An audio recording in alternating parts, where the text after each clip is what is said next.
direcionada aos padres que trabalham com a área das pastorais. Então, a gente vai montar uma carta com justificativa, apresentação, problematização da área, discussão e conclusão. É isso sobre a carta. Então, eu vou por partes, porque eu corri muito, não dá para falar muito ao mesmo tempo. Beleza. E vocês fizeram alguma pergunta elaboraram alguma pergunta sobre a questão da mobilização social, sobre o nosso encontro de hoje? Valéria, você está sem microfone. A gente percebeu na reunião anterior que havia um ponto em comum, que era a turma toda muito sossegada, né? A gente anotou aqui, vou ver se eu acho o termo que a gente achou em comum com a área, que todos os grupos, né? O meio ambiente, as pessoas veem como algo desconecto da vida pessoal. Foi esse o que a gente pegou como ponto comum nos 3 grupos na última reunião.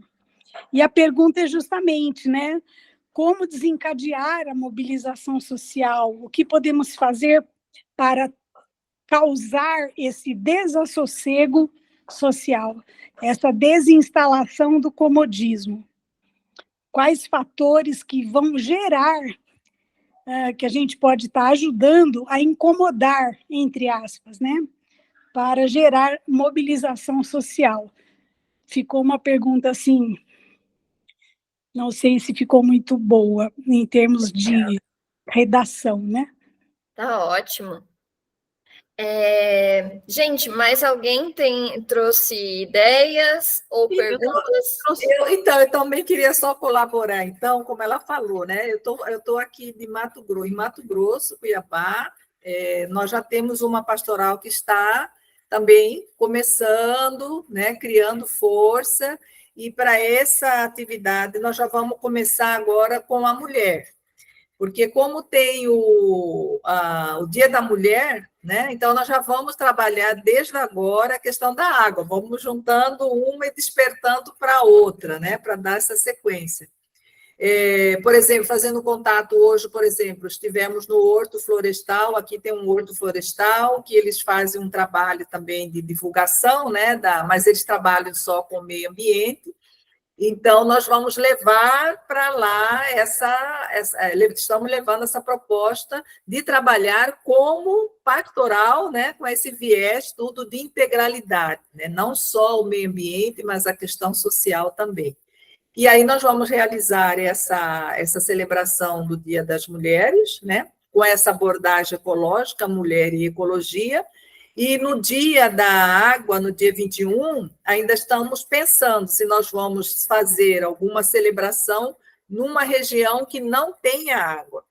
Porque o que nós também percebemos é justamente isso, essa dificuldade de sensibilizar as pessoas para a questão ambiental. Parece que só quando o problema chega mesmo assim, tipo, né, na garganta da pessoa, agora, né, caiu, teve um terremoto, ou sei lá, ou Brumadinho, ou teve aquilo, né? Mas enquanto está na prevenção, realmente ainda existe essa dificuldade, que eu acho que é para todos nós, né? Dessa sensibilização. E nós estamos buscando justamente isso, essas parcerias, né? Por exemplo, vai no horto, vamos nas paróquias, né? E estamos começando, mas está pegando força aí. Legal, muito bom. Só um comentário, né? Na verdade, o que você falou que eles só trabalham com meio ambiente, é uma visão muito restrita de meio ambiente, né? E o que você está propondo é alargar essa visão, de acordo com o que, inclusive, a gente conversou no outro encontro, né? De educação ambiental revolucionária e tudo mais, né? É isso mesmo. Bacana. Gente, mais alguma pergunta ou ação que vocês pensaram? Eu trouxe mais uma pergunta. Vai lá. O que a coletividade pode e deve fazer para defender e preservar o meio ambiente? Legal. Mais alguma, gente? Não? Bom, então, agora a gente convida nosso querido convidado, Alexandre, a compartilhar um pouquinho com a gente sobre esse tema tão importante, né, que do nosso encontro de hoje, que é, só lembrando aqui, deixa eu pegar que é grandinho, né, o nosso tema, mobilização social, advocacy, direito ambiental e cidadania. Então, agradecemos mais uma vez, Alexandre, e a palavra é sua. Boa noite. Boa noite. Eu é que agradeço o convite encaminhado pela Ellen para esta oportunidade. Fico muito satisfeito, muito contente de estar aqui com vocês para essa reflexão. Vamos ver se eu posso trazer algo aqui que traga algumas ideias aí para o nosso diálogo. Eu trouxe algumas reflexões, algumas anotações sobre esses termos, né? Essas palavras. Um momento só que eu vou compartilhar com vocês aqui.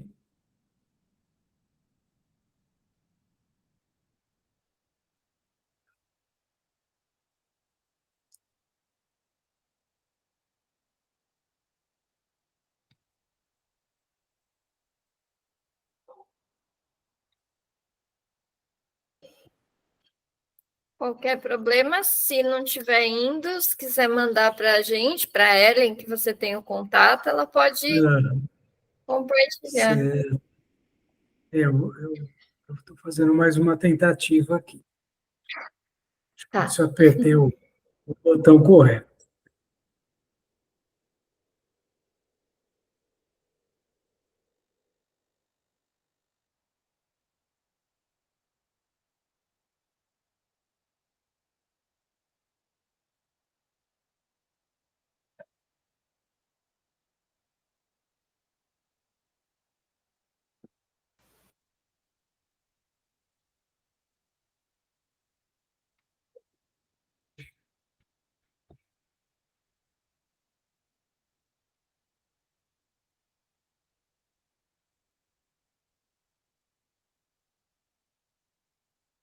Não está aparecendo? Eu não estou conseguindo.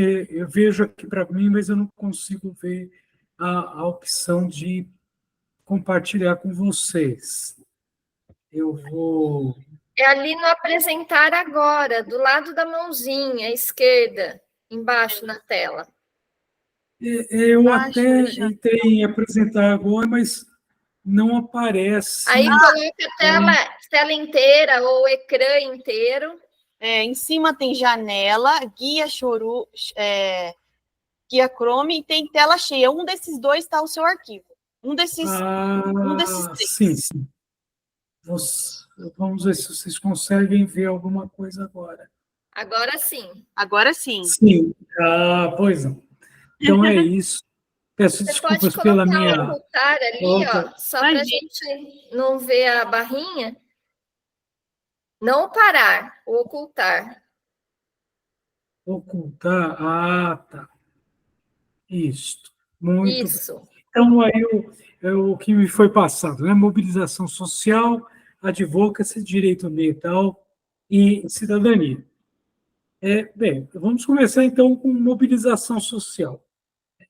Eu vou retornar o que seria o significado de mobilização social para a gente começar a conversar sobre isso, porque para ter qualquer diálogo sobre alguma coisa, a gente precisa compartilhar o significado, né? Precisa ter um foco de estar falando da mesma coisa. Né? Mobilização social, ainda no século passado, a Secretaria Nacional de Direitos Humanos do Ministério da Justiça que tinha como titular um militante de longa data, lá do século passado, nessa área, que era José Gregório, promoveu umas discussões sobre isso, e há uma cartilha da época em que Toro e Werneck definiu assim mobilização social: ato de convocar vontades para atuar na busca de um propósito comum, compartilhando interpretações e sentido. Então, eles próprios, quando colocam esse conceito para a mobilização social, eles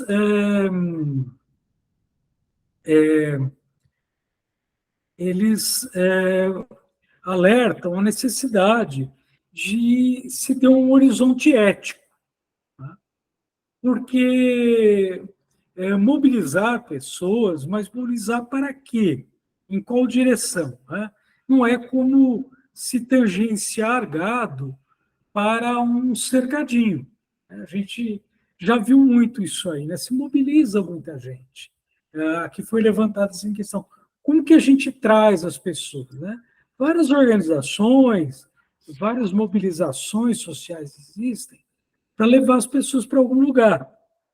Mas muitas vezes as pessoas são conduzidas como gado, né, nessa gravura aí, para um local onde elas vão ficar aprisionadas. Isso eu não vou aqui especificar, a gente pode pensar numa série de coisas que a gente vê na sociedade, mas que na atualidade, mas que não se está aí levando em consideração esse horizonte ético que implica em solidariedade e uma consciência da desigualdade estrutural e superestrutural que há séculos existe no nosso país. A Constituição de 88 é citada por aqueles autores, né, lá da Secretaria Nacional de Direitos Humanos, como um horizonte ético, porque a própria Constituição estabelece que todo o poder emana do povo, que o exerce por meio de representantes eleitos ou diretamente. Quer dizer, as pessoas podem eleger representantes, mas também têm o poder de diretamente, como previsto na Constituição, exercer esse poder de voz, de fala. Então, essa mobilização social, ela tem esse horizonte ético de autonomia das pessoas enquanto cidadãs. Daí a conexão com outro termo que nos foi proposto aqui, cidadania.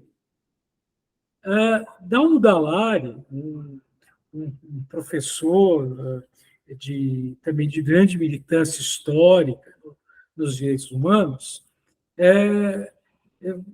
colocou um livro dele sobre direitos humanos e cidadania. Cidadania expressa um conjunto de direitos que dá à pessoa a possibilidade de participar ativamente da vida e do governo de seu povo. Então, veja aí esse elemento ativo, protagonista. As pessoas não são só conduzidas, mobilizadas. Elas têm que ter o direito, a possibilidade de interferir, de participar ativamente desse contexto de cidadania. E aí, a ligação com o outro termo que foi aqui proposto, advocacy. Essa é uma palavra em inglês que começou a ser usada internacionalmente sem uma tradução, usando esse termo mesmo, advocacy, e que no significado original em inglês, vamos traduzir aí do dicionário original lá de Cambridge, advocacy é o apoio público a uma ideia, plano ou forma de fazer algo. E aí, dois cuidados que nós temos que tomar com o advocacy. Tá? Primeiro, por falar em tradução, não dá para fazer uma tradução literal de advocacy do inglês para o português, como nós vamos encontrar em alguns dicionários inglês-português, né, como citado aí na tela. Porque a tradução vai ser para advocacia. E a advocacia, no nosso uso cotidiano, está associada ao exercício profissional de advocacia, ao trabalho de advogadas e advogados. E advocacy é algo mais amplo que isso, como nós vimos, vou voltar rapidamente aqui, é a construção de um apoio público a uma ideia, a um plano ou forma de fazer algo. Então, a advocacy também, nós vamos evitar que ela seja confundida com lobby, nesse sentido original da palavra. Mesmo em inglês, há essa confusão. Lobby é uma outra palavra em inglês. Advocacy é visto como a defesa de uma causa social, que implica em conscientizar a população em geral e, assim, influenciar as mudanças políticas. Muitas das falas de vocês demonstravam uma intenção, pelo que eu compreendi, uma percepção de buscar uma conscientização geral, uma conscientização de outras pessoas e, de concreto, influenciar mudanças no campo político, no campo da vida geral da população. O lobby é uma coisa mais restrita. O lobby é uma pressão realizada para influenciar agentes públicos ou políticos em favor de uma determinada decisão, de um determinado interesse, de um interesse particular. Não é? E isso não é necessariamente legítimo, toda pessoa tem direito de buscar a solução dos seus problemas e manifestar os seus interesses, mas o lobby é uma expressão mais restrita, uma expressão mais para o campo individual, mesmo que presente o interesse de um determinado grupo. E a gente sabe, numa sociedade desigual e justa como a nossa, o problema disso. Alguns grupos têm mais influência no campo político. A advocacy depende de uma mobilização social mais ampla, de um diálogo social. Então, a advocacy implica na construção, reconhecimento e defesa de direitos. Não basta apenas construir o direito e ver ele reconhecido no papel, é necessário defendê-lo no dia a dia para que ele saia do papel. E aí o direito ambiental, que é o último termo mais temático aqui que foi proposto para nós. O direito ambiental é um campo de conhecimento e a sua aplicação. Esse campo de conhecimento, hoje, ele é bastante vasto entre nós. Para dar um exemplo, uma amostra aqui, eu colaborei na elaboração promovida pela Embrapa de uma série de livros sobre direito ambiental, em que centenas de pessoas colaboraram para mostrar várias expressões de direito ambiental em 4 volumosos volumes, que não é nesse tamanho aí, está desproporcional na imagem, mas é só para dizer que seria um pouco inapropriado eu querer resumir algo que centenas de pessoas precisaram discorrer a respeito e que abrange vários assuntos, inclusive água, que foi mencionado aqui, mas uma série de outras questões do ambiente, em poucas palavras. Né? Então, eu proponho mais buscar o seguinte foco. A quais problemas o direito ambiental busca respostas?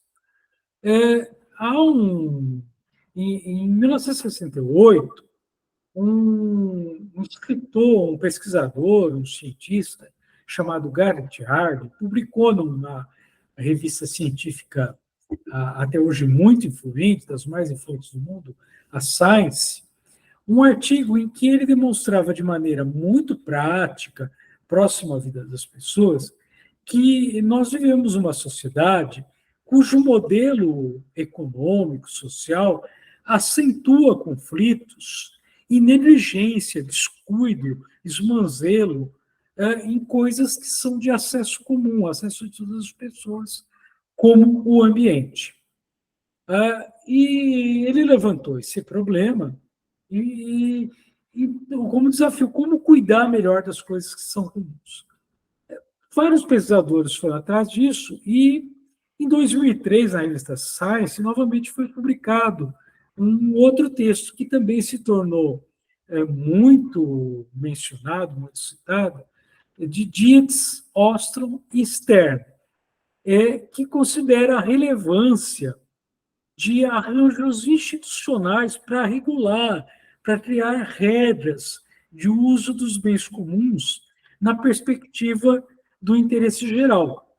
Porque nós, crentes, né, eu estou falando aqui entre um grupo de pessoas crentes, que comungamos uma visão de que o que é fruto da criação, nós temos a responsabilidade de cuidar, e cuidar para todos nós.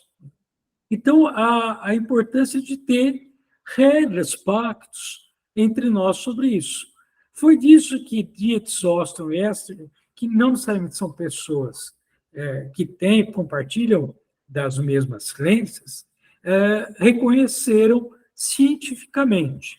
Inclusive, Ostrom, Elinor Ostrom, uma das autoras, em 2008, produziu um livro mais consistente, mais extenso, reunindo uma série de experiências globais que ela acompanhou sobre isso, porque ela teve uma trajetória de vida até muito interessante, Elinor Ostrom, depois se alguém quiser procurar saber, e chegou a ser, por esses trabalhos, de ver a relevância das pessoas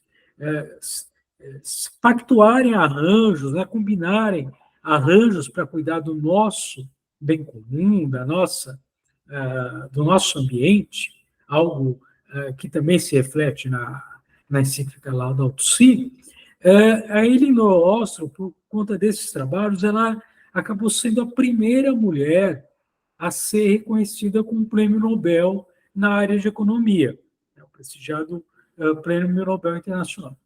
E isso influenciou uma série, esse tipo de pensamento chamou a atenção de uma série de pessoas, como aqui estou citando François Hoste, que é um pensador que é um dos que sintetizam isso, que o Estado deve intervir para assegurar a proteção, que a propriedade e o mercado simplesmente dizer, olha, esse bem tem que ser de alguém que é dono e cuide dele, ou ter um mercado que ele tenha um valor, tenha um preço, esses mecanismos são incapazes, muitas vezes, de proteger, na contemporaneidade, de proteger o nosso ambiente, a nossa casa, o que está na nossa casa comum. Por isso que nós temos tanta devastação, tanta degradação, tanta poluição, né?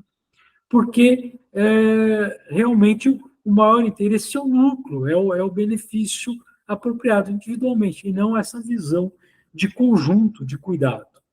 E nós temos um horizonte ético na nossa Constituição da República, para concluir uma primeira abordagem aqui, que todos têm direito a um meio ambiente ecologicamente equilibrado, que é bem de uso comum do povo, né? Bem de uso de todo o povo, e essencial à sadia qualidade de vida, e que deve se impor ao poder público e à coletividade, portanto, a todos nós, o dever de defendê-lo e preservá-lo para não só as presentes gerações, aqueles que já aqui vivem nós, nossos filhos, netos, mas também aqueles que ainda estão por vir, as futuras gerações. E nós chegamos num momento em que essa questão se tornou muito crítica, pelo grau de reflexos nas mudanças climáticas que nós estamos vivenciando. Então, essas eram os elementos, inicialmente, que eu queria trazer aqui para o nosso diálogo, lamento aí se estender um pouco, mas é o que eu trouxe aqui para o momento. Legal, Alexandre. Se você quiser comentar um pouquinho sobre aquelas perguntas que vieram no início também. Uhum. Bom, eu me lembro de uma das que eu anotei aqui, que eu registrei, que é como trazer as pessoas, né, para junto de nós, trazer as pessoas para cá. Eu me lembro de muitas vezes, isso me tocou muito, essa questão que foi levantada, porque eu me lembro de muitas vezes no passado, inclusive em ambiente de igreja, eu ter vivenciado, eu particularmente, essa interrogação. E aqui, né, modestamente, não acho que eu tenho uma resposta, mas vou compartilhar com vocês uma coisa assim que nos anos aí que eu tive um pouco aí de vida, né? Eu já estou me aproximando aí de ser uma pessoa mais idosa hoje, e cheguei à seguinte conclusão no meio do caminho, de que eu precisaria ir às pessoas e não trazer elas, né? Era necessário ir até elas. A mobilização social começa com a gente se mover, né? Ir até onde estão as pessoas, né? Um pouco daquela imagem quase parabolar dos evangelhos, né? Se alguém quer fazer você andar 1 quilômetro com ele, anda 2, né? Então, a gente tem que ir às pessoas, né? As pessoas sempre vão nos ver como um círculo mais restrito, que está propondo alguma coisa. E nós temos que ir fazer. Aqui eu me lembro que a Ellen colocou uma narrativa assim, ó, foi lá numa comunidade que vive numa ocupação, numa situação muito precária, o grupo foi lá, viu que inclusive havia um bem do ambiente lá, um córrego muito degradado, né? E justamente porque está degradado, não tem um valor de mercado muito elevado, e é o que sobra para aquelas pessoas morarem, né? E a gente só vai conhecendo até lá, e vendo que aquelas pessoas, muitas vezes, quando vão deixar resíduos, elas também produzem degradação naquele ambiente, elas estão fazendo também porque elas têm uma série de carências, uma série de problemas que a coletividade não tá assumindo como responsabilidade comum. É alguma reflexão de momento que eu consigo levantar.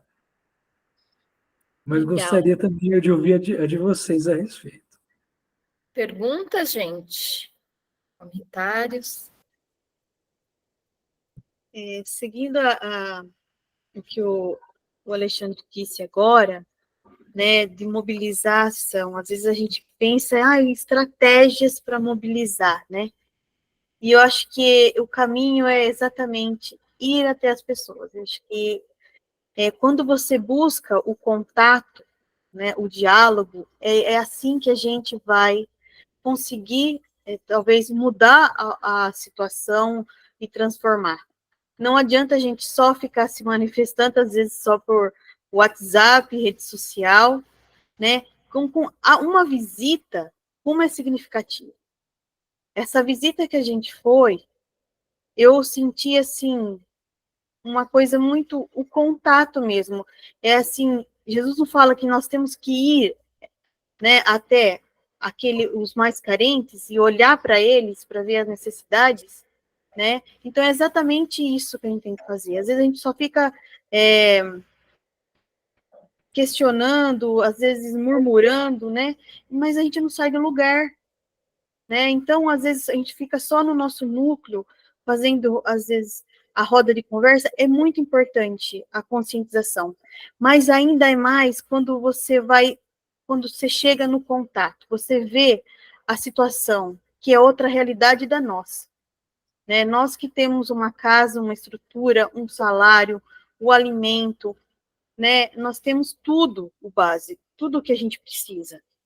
Só que tem gente que não tem nada. Eles estão, às vezes, não conseguem, a inércia, na situação que está, eles ficam com os pés fincados, eles não conseguem ver o caminho para onde ir. Né? Então, a gente precisa ser mediador de estar ajudando eles a caminhar, a ir buscar o seu benefício, o seu direito, para que a vida dele melhore. Porque às vezes eles não têm essa possibilidade. Às vezes o governo ele tem abre cursos de profissionalizantes, assim, né? Só que eles não têm vale transporte para ir até lá. Né? E eles moram longe. Então, assim, são coisas que a gente só consegue enxergar quando a gente tem o contato, né? Então, impacta bastante, mas isso, uma iniciativa, ela gera ações, ela busca, abre caminhos, né? E quando a gente faz isso em conjunto, né, que a gente troca, isso multiplica, porque um motiva o outro. E nessa ocupação, eu tenho certeza que vai demorar muito para eles saírem de lá, né? Porque a gente sabe como é demorado todo esse processo. E às vezes a gente talvez buscar um estudo se poderiam ficar naquele lugar e viabilizar, mas isso tem que ter estudo para ver se pode ficar ali ou não. Então, é um jeito da gente poder cobrar essas alternativas também.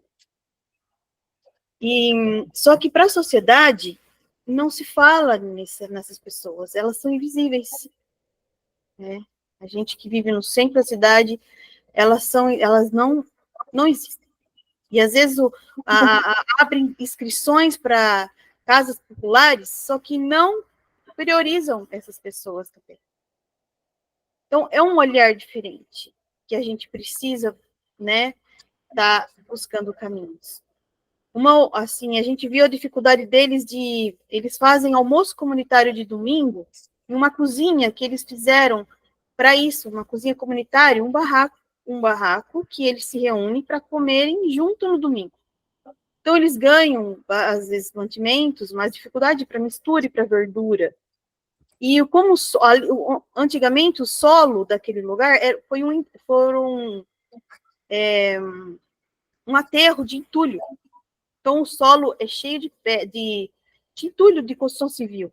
Então, eles falam, não tem possibilidade de fazer uma horta, porque o solo não dá. Aí a gente conversou... Metal pesado também. Eu conversei com um agricultor que tem um sítio, que chama Sítio São João, acho que o Alexandre, que é de São Carlos, deve talvez conhecer. Flávio é uma pessoa... E a gente levou, porque tinha um jeito, uma facilitação de um contrato da prefeitura, que eu consegui levar eles para conhecerem o sítio. E aí, conversando com o Flávio, ele falou que há a possibilidade de fazer uma horta, assim, comunitária, para ajudá-los. Ao tempo que eles estiverem lá, eles precisam se alimentar, né? Precisam. E então a gente vai tentar mobilizar para fazer uma horta, ajudá-los a cultivar, né, algumas hortaliças. Só que as coisas, elas se constroem a partir do contato, né, da visita. E aí as coisas vão, acho que abrindo caminho. E engraçado que foi 5 anos de ocupação lá, essa semana. Eles comemoraram 5 anos lá de ocupação do local, e eles fizeram um churrasco comunitário, convidou algumas pessoas, né? E quem que estavam presentes tinha umas pessoas de alguns partidos políticos, eu não fui, mas fiquei sabendo, né? E que bom que alguns membros da pastoral estavam presentes também lá, né? Porque a igreja de saída, eu acredito que é isso, né? A gente tem que ir onde tem a necessidade. É isso que o Papa Francisco fala, a igreja em saída, né? Buscar o diálogo com todos, né? Sem diferenciação de ideia, de preconceito, né? Hoje a gente vive uma sociedade tão polarizada, né, que tudo gera divisões. E eu acho que a gente tem que construir pontes de diálogo, né, buscar o objetivo.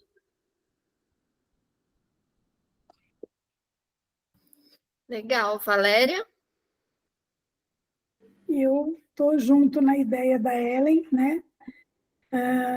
Se precisar de ajuda para pensar como montar uma horta em termos de não contaminação do solo, fazer uma sapata de proteção, a gente tem modelos, né, que a gente trabalha com isso nas comunidades e nas escolas.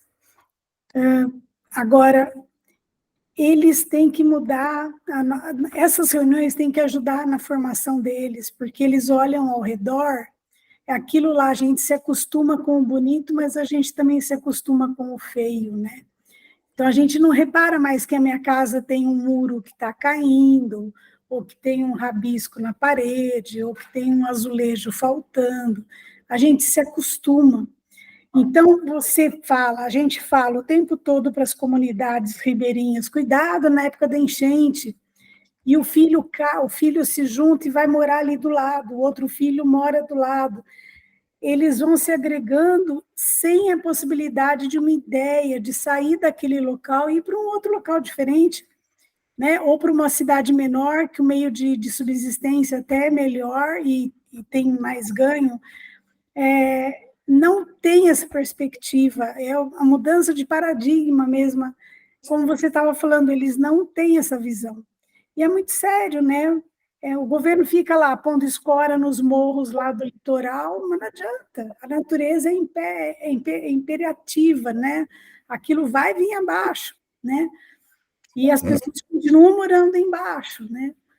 Então, por que não buscar outros locais em que essa moradia seria até mais digna, porque seria um local de menos recursos e a prefeitura investiria melhor, né?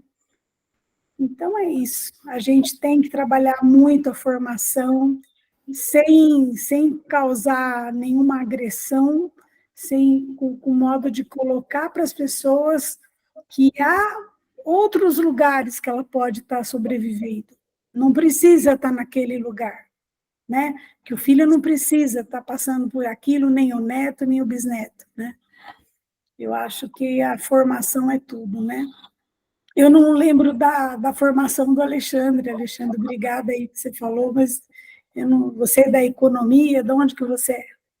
Não, originalmente eu tive uma formação para ser advogado.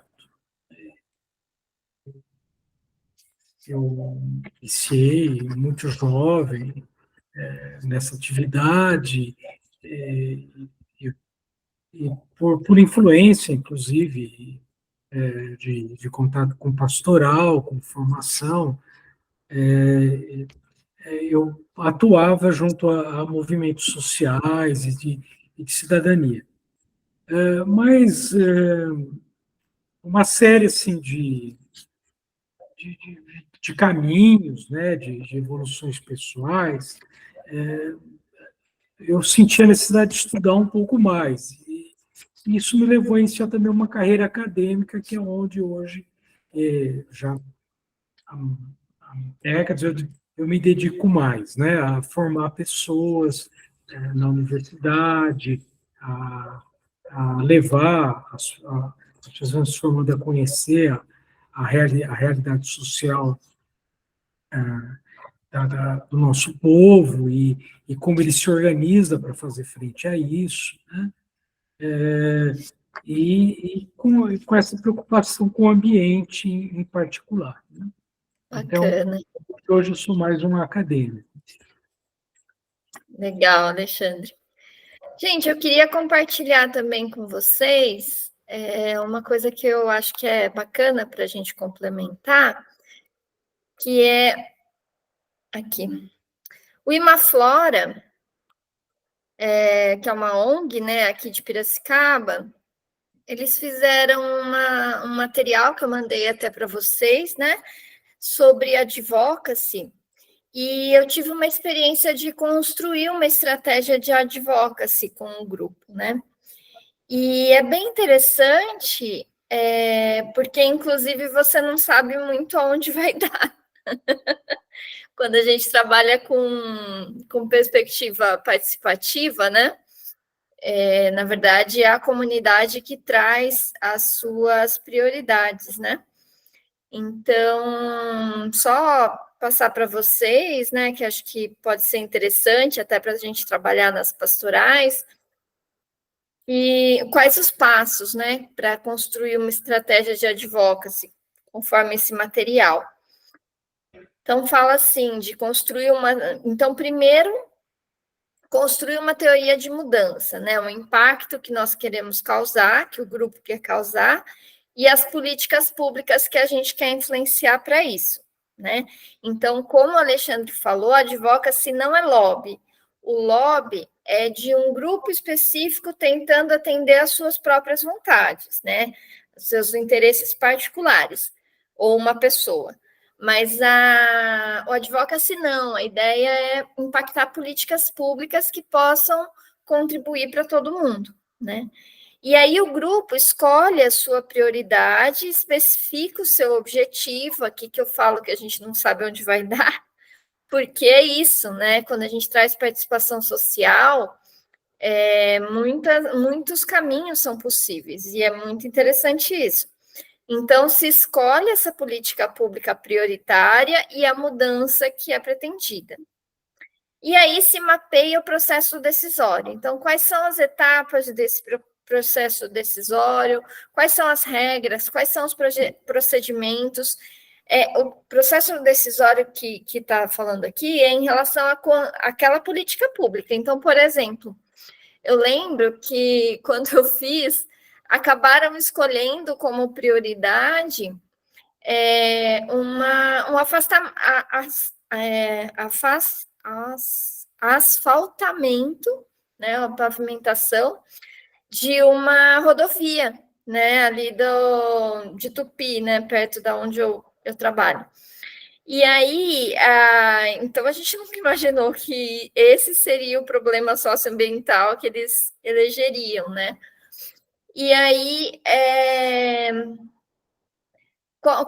quando você mapeia o processo decisório, como que se faz para que uma estrada, por exemplo, seja asfaltada, né?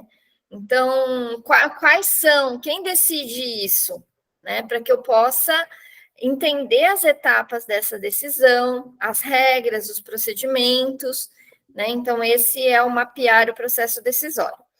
Depois, identificar o público-alvo. Então, quais são as pessoas, instituições que podem tomar essa decisão? E quem pode influenciar essa decisão? Então, eu devo falar com o conselho de meio ambiente, por exemplo, dependendo o tema. Não, é uma reunião com a Secretaria de Meio Ambiente da cidade, enfim, dependendo aí de qual é, né, a prioridade escolhida. Depois, estabeleça parcerias e coalizões, então, possíveis parceiros, né? Até estava pensando agora, Ellen, isso aqui pode ser interessante para a ação de vocês, né? Então, vocês já definiram uma prioridade, né? Então, de repente, escrever isso, né? Já tem uma ideia de teoria de mudança, e agora mapear esse processo decisório, né? Quem que decide? Quem que a gente pode conversar, né, para influenciar essa decisão no sentido comunitário? Quais as parcerias, as coalizões? E depois elabore sua mensagem, então comunicar de forma forte, concisa, convincente, a mudança na política pública pretendida. Então, o que nós queremos? Nós queremos, por exemplo, um processo de revitalização de uma área, né? Escolha os mensageiros. Então, quais são as pessoas, as organizações que podem nos ajudar a comunicar essa mensagem ao público-alvo, ou seja, aquelas pessoas que tomam decisão. São os vereadores que tomam a decisão. Então, como que a gente pode... qual é a mensagem, né? E como que a gente pode fazer essa mensagem chegar. defina as atividades. Então, quem vai fazer o quê? Como vai ser? Gerencie os riscos. Então, identificar quais são os riscos envolvidos, né, para que a tua estratégia dê certo, né? Então, quais são os riscos e o que fazer para reduzir esses riscos. Então, o risco é que a associação dos proprietários de sei lá o que fiquem contra.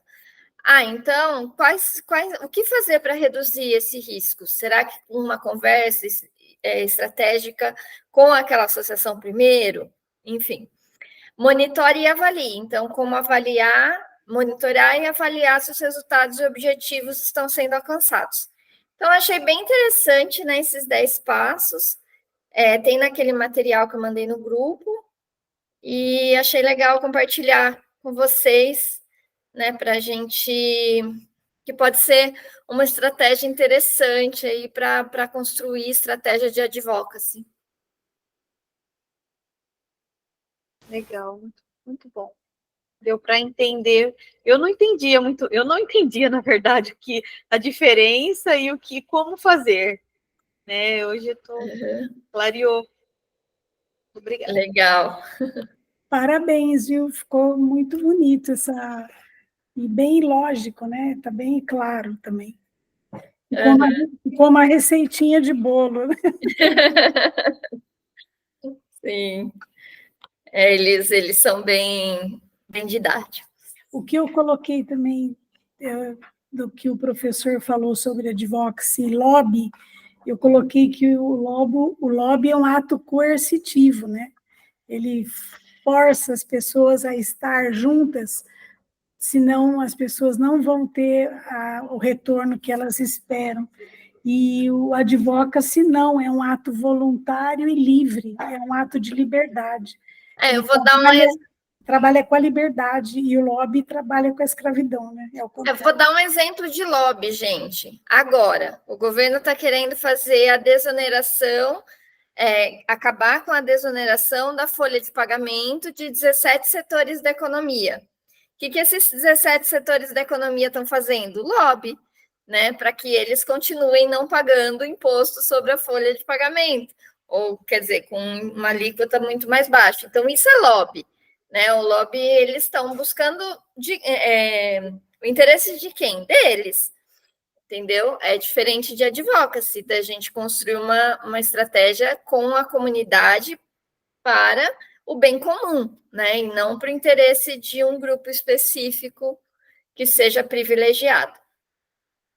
Aqui em São Carlos, a gente está observando que há um grande número de empreendimentos habitacionais, tá? Crescendo cada dia, né? Então, a gente pode dizer que, por exemplo, os empreendedores, eles fazem lobby, mostrando que há necessidade de mais habitação na cidade para o governo. Podemos dizer isso, Alexandre?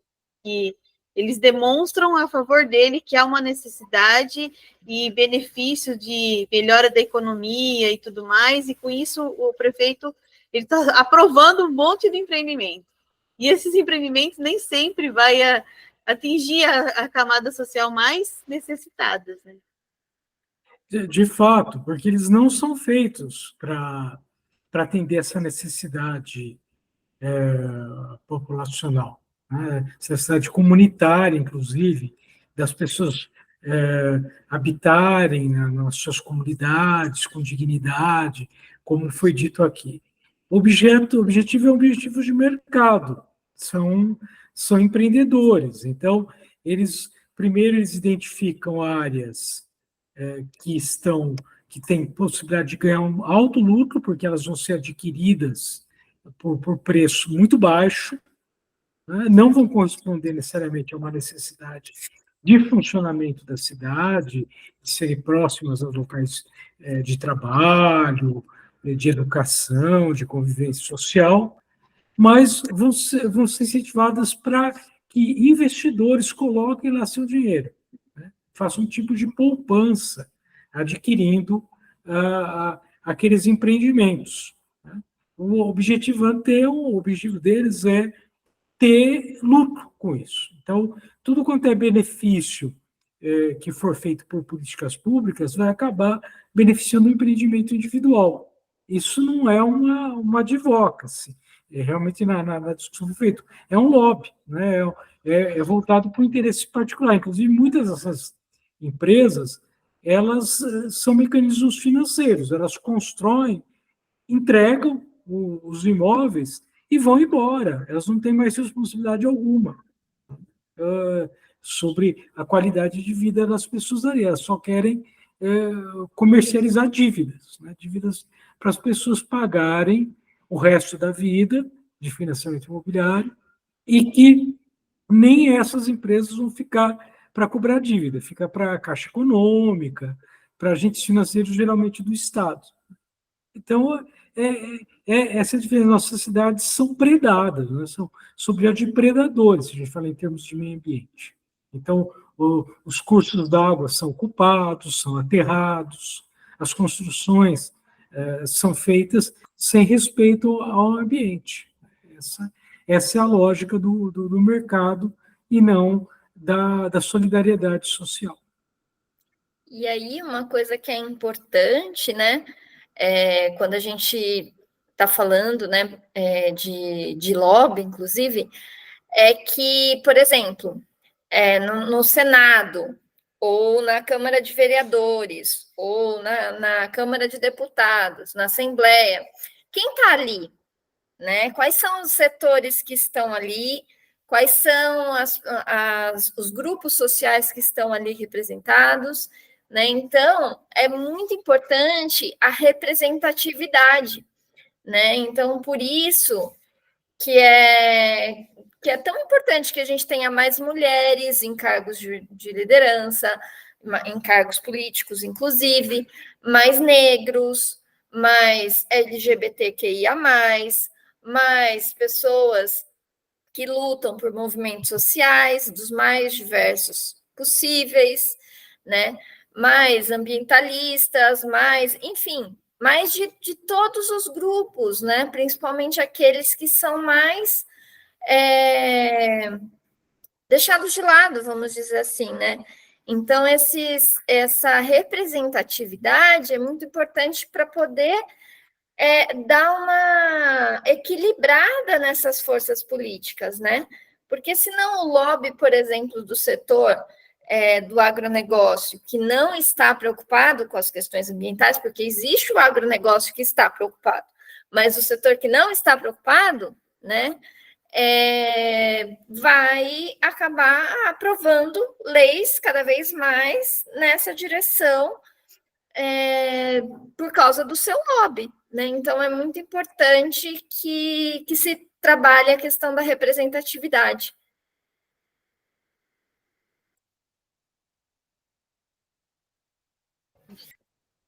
Que mais, gente?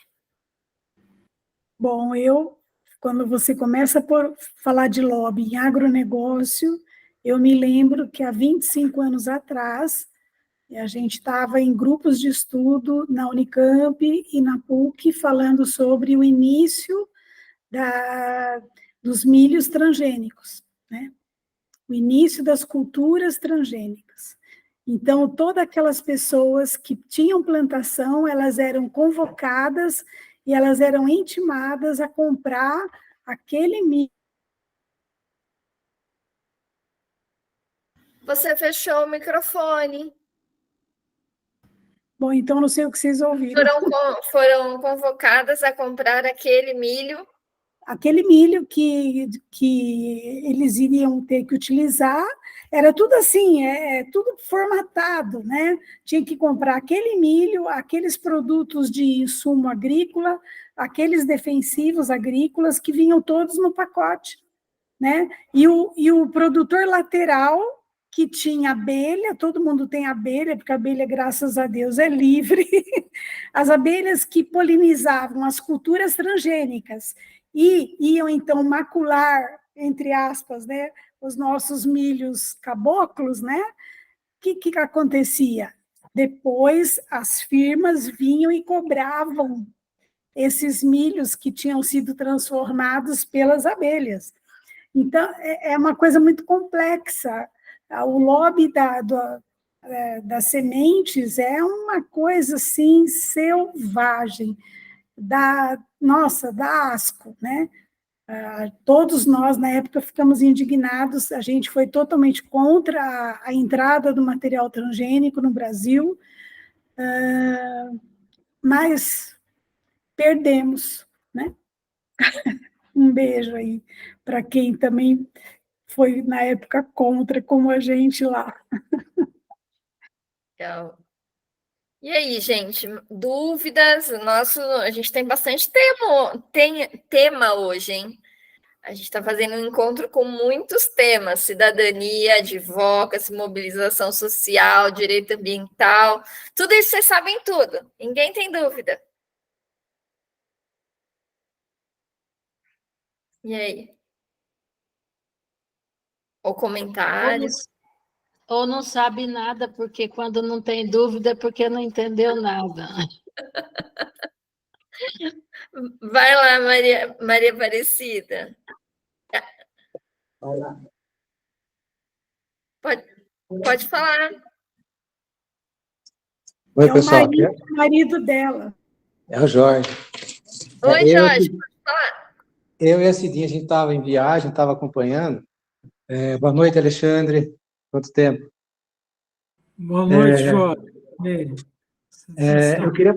Eu queria fazer uma pergunta, a gente estava na estrada e estava ouvindo.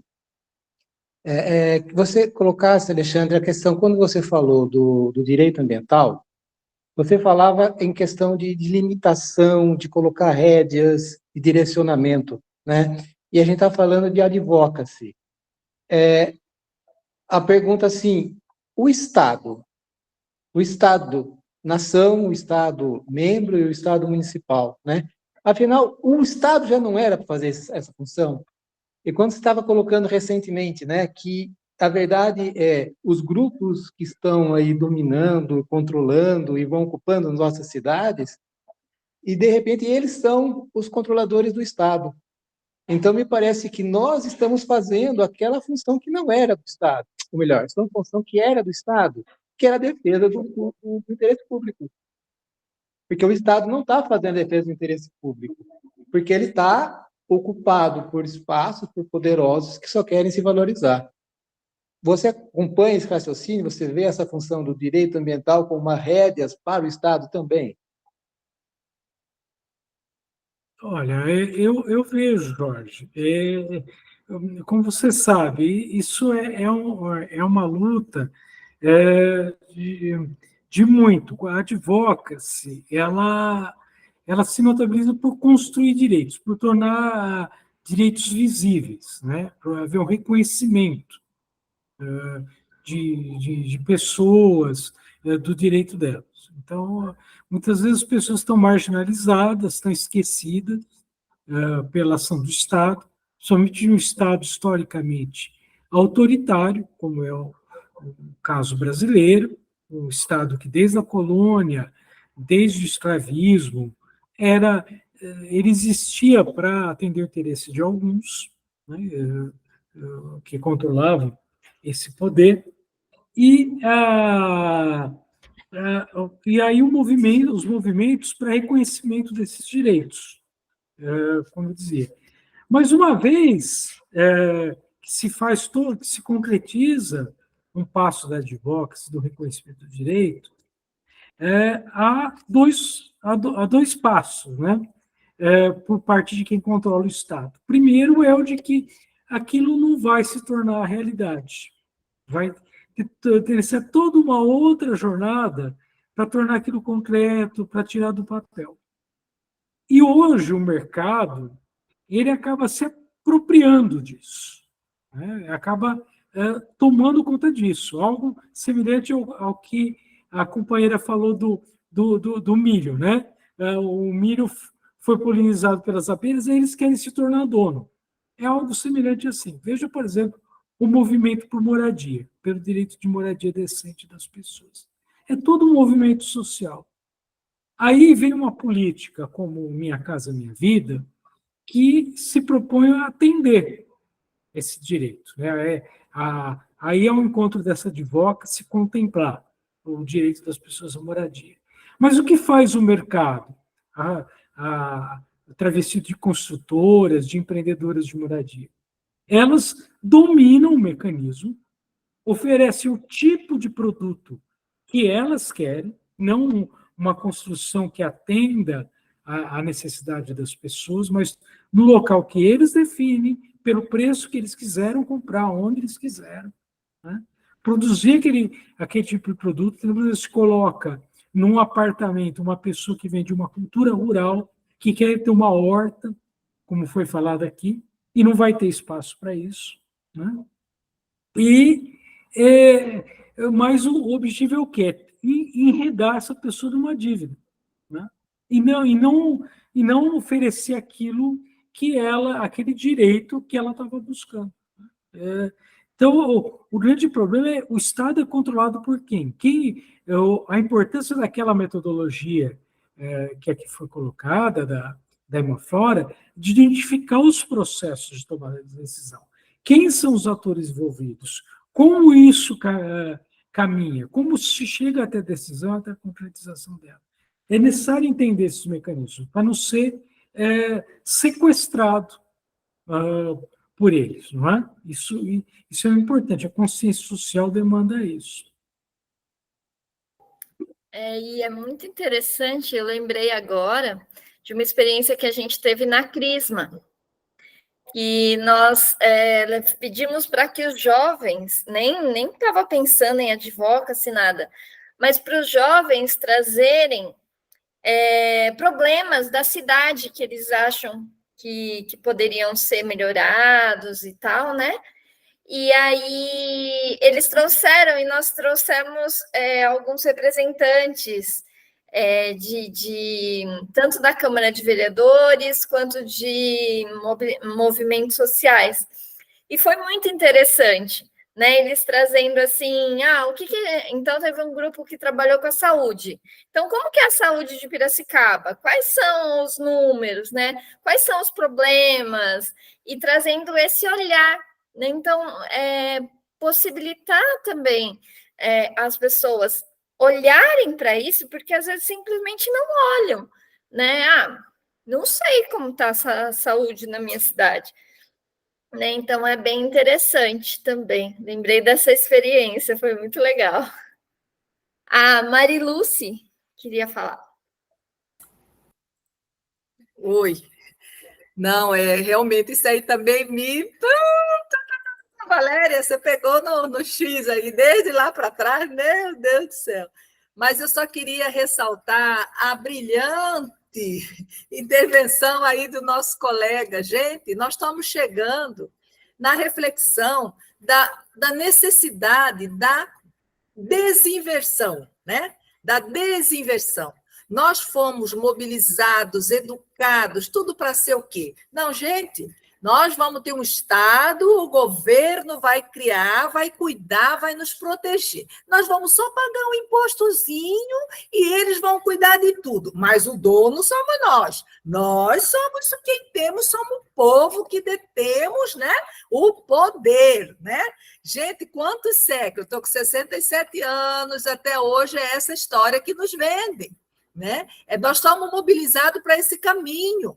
Aí vem agora, então, a educação ambiental revolucionária, pastoral da ecologia, né? Integral, resgatando essa necessidade de o quê? Mudar a chavinha, gente. Espera aí, nós vamos ter que começar, como a Ellen falou, vamos lá fazer o contato ali, sentir a necessidade. Porque se a pessoa não sente na pele, se ela não identifica com a necessidade, ela não vai defender aquilo. Né?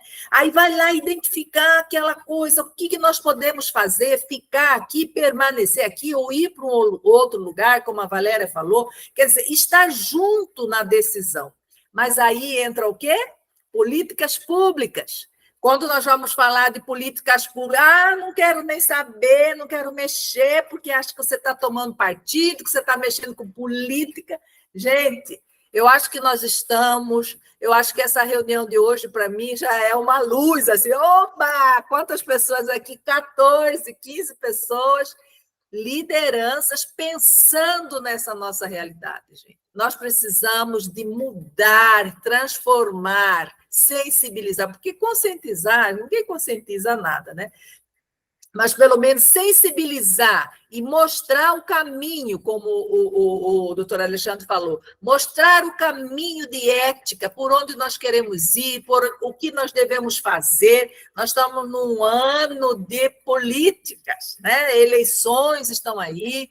Eu acho que todo o nosso contato daqui para frente é falar sobre essa educação, sobre essa responsabilidade, sobre essa necessidade de mudar o olhar. Gente, não é bem assim. Para de ficar só brigando, né, por isso. A coisa é maior do que isso, né? Então, eu acho que hoje eu já ganhei, tipo assim, né? Já ganhei mais um dia assim de esperança, né? No sentido de não ficar sentado, no sentido de esperançar, de que o mundo realmente é possível uma transformação, né? Se houver esse trabalho que vocês estão aí, né? E eu estou aqui aprendendo, aí a gente vai passando para outros estados, né? Para outras dioceses, para ver como caminhar junto nisso. Mas só queria manifestar essa alegria pela reflexão de hoje. Nem outros dias, mas hoje está sendo assim, revolucionária. Tá, obrigada. Muito bom. Quem mais? Alguém mais quer colocar alguma coisa, alguma reflexão? Eu gostaria de falar mais uma coisa. Eu também sinto que eu cresci na comunidade católica, né? Na comunidade que eu morava próximo ali. Então, mas eu peguei um período em que um pouquinho que existia ainda a pastoral da ecologia, a pastoral da juventude, né? Que trazia temas sociais para se trabalhar, para pensar. Só que aí, isso por um período, até acho que eu tinha uns 17 anos. Depois daí para frente, a gente não se falava mais sobre isso. Né? Então, a gente começou a entrar um outro jeito, né? Os jovens não existia, foi extinta a pastoral da juventude. Então, a gente começou a falar mais da renovação carismática, de louvor, é muito gostoso, claro, louvar a Deus, cantar, né? Só que eu sempre senti essa necessidade do trabalho social, de ir para a rua, do contato com as pessoas. E ainda a igreja está nesse período. Né? Antigamente, antes de mim ainda, existia as comunidades de base, muitos de vocês acho que participaram disso. E traz experiências maravilhosas que eu não vivi, mas eu gostaria de ter vivido e gostaria que voltasse a viver agora novamente. Só que e temos que nos esperançar, né? Só da gente estar aqui reunido, falando sobre isso, né? E se multiplicando para que levar esse pensamento revolucionário para as comunidades de dentro da igreja, que pouco a gente... Na teoria, no evangelho revolucionário, a doutrina social da igreja também é revolucionária. Só que o que a gente sente a prática, a igreja em saída, eu acho que a nossa missão é essa, né? É levar o povo a sensibilizar para que a missão comece depois que a missa termina, né? A gente sair para o encontro. Então, eu sinto que esse é o nosso caminho. Muito bom. Adriele e Adriano, que se manifestaram durante a fala da Ellen, vocês não gostariam de falar? Eu tive que dividir um pouco a atenção hoje aqui, confesso que eu perdi algumas partes, mas estou nesse movimento de me conectar com pessoas que estão, né, nessa mesma frequência de quero pôr a mão na massa, quero sair desse lugar de desesperança, de se sentir ilhado sozinho, para realmente falar, não, tem muita gente fazendo, tem uma rede aí para se apoiar, e bora cuidar da criação divina, né, e da gente, principalmente. Mas é isso, apesar de não poder ter acompanhado com 100% de atenção hoje, é esse movimento de me manter conectada com a galera que está na mesma frequência, e acredito que encontro isso aqui, né. Muito bom, Adriele. Inclusive, gente, a mão na massa do nosso curso está chegando, hein? O próximo encontro nós vamos trabalhar metodologias participativas, né? Porque a gente vai fazer os cursos acontecerem, cada um vai escolher aí se presencial, se à distância, né? Nas dioceses, e depois vai ser mão na massa mesmo, vai ser a gente elaborar o curso aí para fazer isso acontecer, né? Porque a gente precisa de mais gente nessa mobilização social, né? Para a gente conseguir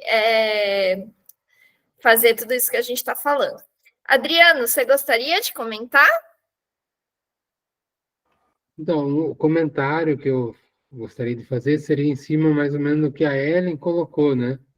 Ela fez vamos, desculpa o termo, mas tipo um retrocesso da caminhada dela que a gente vê hoje na própria igreja, né?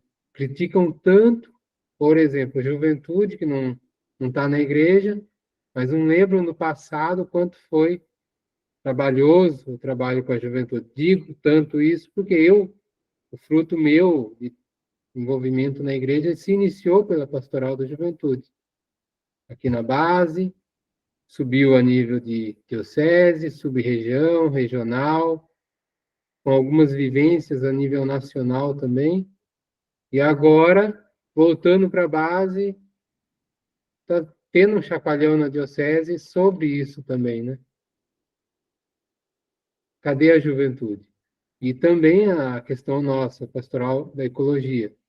A gente precisa se espelhar em toda essa vivência que teve quem vivenciou a caminhada de pastoral da juventude, tudo isso que passou lá atrás, para colocar, espelhar no que vivenciou lá atrás, para pôr em prática hoje também, né? Porque nãos, a gente sabe que vai ter muitos, em todas as paróquias, cidades, foranias, dioceses, e na sociedade. A gente tem que batalhar pelo sim, né?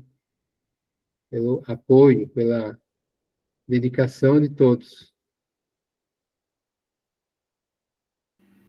Se vocês falarem aqui para o padre Cláudio Menegazzi de Campinas que a SEBS acabou, ele tem um infarto, porque ele é SEBS até a raiz do cabelo, né? Então, para ele, SEBS está acontecendo ainda. A gente tem essa frente de evangelização para o lado, como que você falou, da igreja de louvor, esqueci o termo que você colocou, Ellen. Renovação carismática? Isso, da renovação carismática. A gente tem muitas frentes bonitas, né? Porque a nossa igreja, graças a Deus, ela é plural, né? Agora é isso, não pode deixar ficar só um colorido, tem que apresentar todos os coloridos. Quantas pessoas foram resgatadas com a carismática? Quantas pessoas foram resgatadas com a SEBS? E a gente não pode ficar achando só um ou só outro. É tudo, né?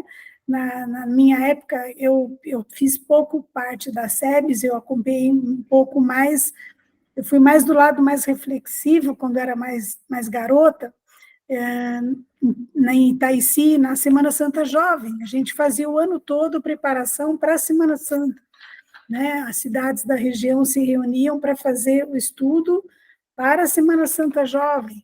Quer dizer, são frentes e frentes e frentes que a gente depois vê esse colorido todo acontecendo. Então, tem que renovar tudo, né? Não é só um lado, não, são todos, é plural. É a igreja é plural, né? E a missa não termina quando acaba. Uma vez um padre falou isso, eu achei tão engraçado. Gente, a missa não termina quando acaba. Eu falei, como assim não termina? Porque a gente leva Cristo. E esse Cristo vivo que a gente leva, ele está acontecendo e o Espírito está falando para todos, até a próxima comunhão que a gente vai renovar esse alimento em nós, né? A ouvir de novo a palavra em comunhão com todos, né? Então, é uma missa eterna, ela começa e ela vai terminar quando a gente falecer, né? Então, que a gente tem essa resiliência aí, né? É isso. Eu falo muito, desculpa. Imagina. Gente, mais alguém? Então, acho que a gente pode agradecer muito, Alexandre, mais uma vez, sua contribuição, foi muito importante.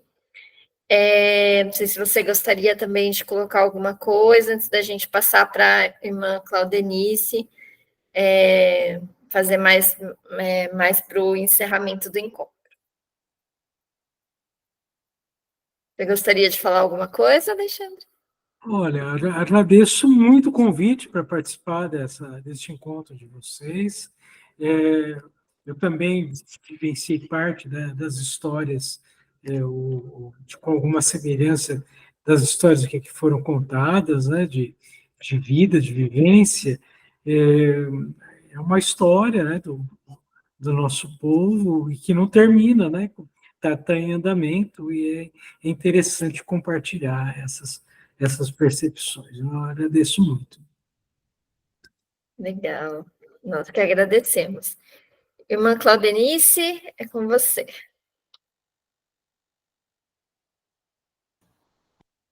Alguém tem algum aviso? Alguma está lembrando de algum comunicado?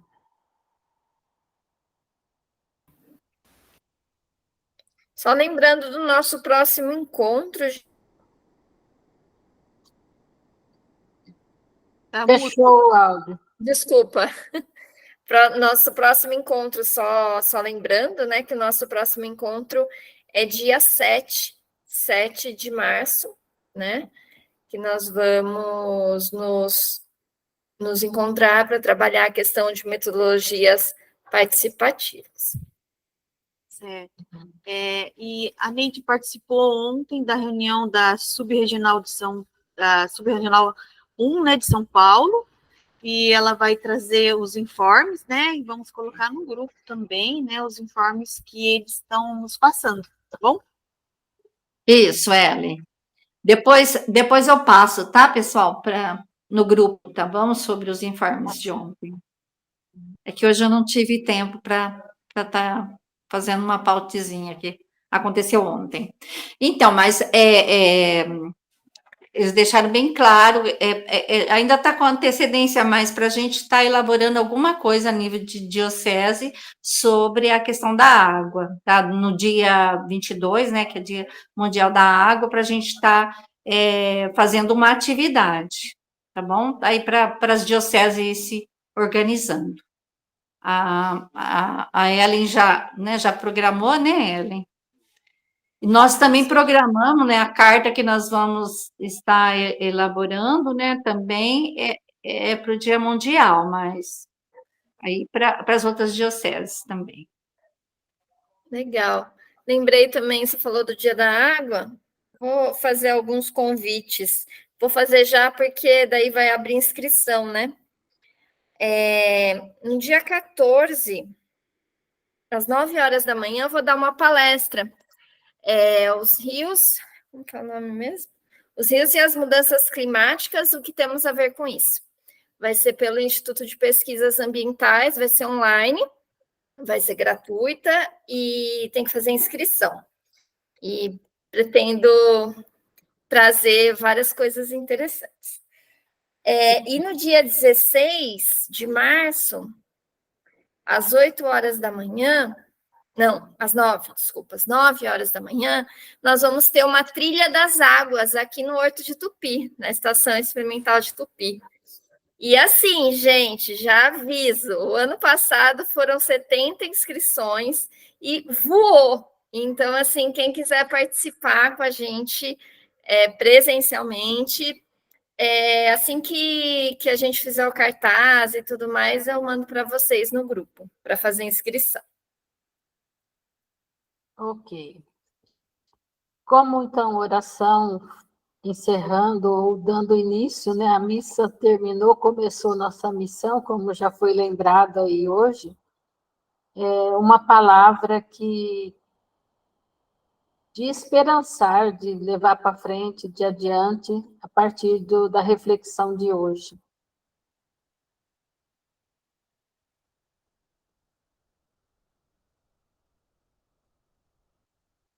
É para a gente falar uma palavra? Isso.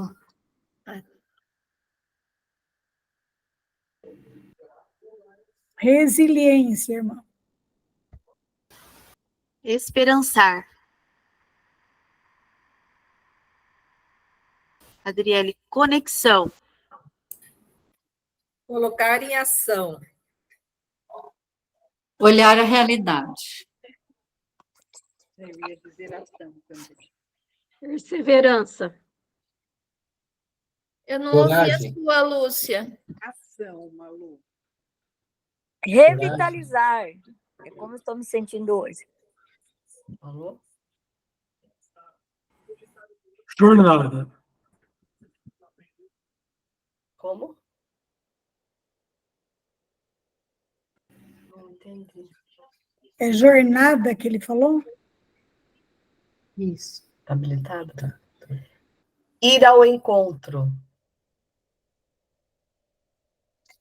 Esperançar. Transformação. E eu vou ler uma oração pela nossa terra, porque todas essas palavras que nós aprofundamos hoje, vários aspectos, vários lados da nossa busca da transformação, é sobre a terra, tudo em cima da terra, a terra sustentando. Deus onipotente, que estais presente em todo o universo e na mais pequenina das vossas criaturas, vós que envolveis com a vossa ternura tudo o que existe, derramai em nós a força do vosso amor, para cuidarmos da vida e da beleza. Inundai-nos de paz, para que vivamos como irmãos e irmãs, sem prejudicar ninguém. Ó Deus dos pobres, ajudai-nos a resgatar os abandonados e esquecidos desta terra, que valem tanto aos vossos olhos. Curai a nossa vida, para que protejamos o mundo e não o depreendemos, para que semeemos beleza e não poluição, nem destruição. Tocai os corações daqueles que buscam apenas benefícios à custa dos pobres e da terra. Ensinai-nos a descobrir o valor de cada coisa, a contemplar com encanto, a reconhecer que estamos profundamente unidos com todas as criaturas, no vosso caminho para a vossa luz infinita. Obrigado porque estais conosco todos os dias. E como bênção final, eu vou dar do livro dos Números, que São Francisco adotou para si, mas é do livro dos Números na Bíblia. Senhor, olhe para vós e vos abençoe, e volte a sua face para vós. O Senhor tenha de vós misericórdia e vos conceda a paz. O Senhor lance sobre vós a sua santa bênção. Em nome do Pai, do Filho e do Espírito Santo. Amém. Que Deus os abençoe a todos. Paz e bem. A oração é da Laudato Si, do final. Muito linda. Paz e bem. Boa noite. Boa noite, paz e bem. Boa noite, obrigada. Boa noite.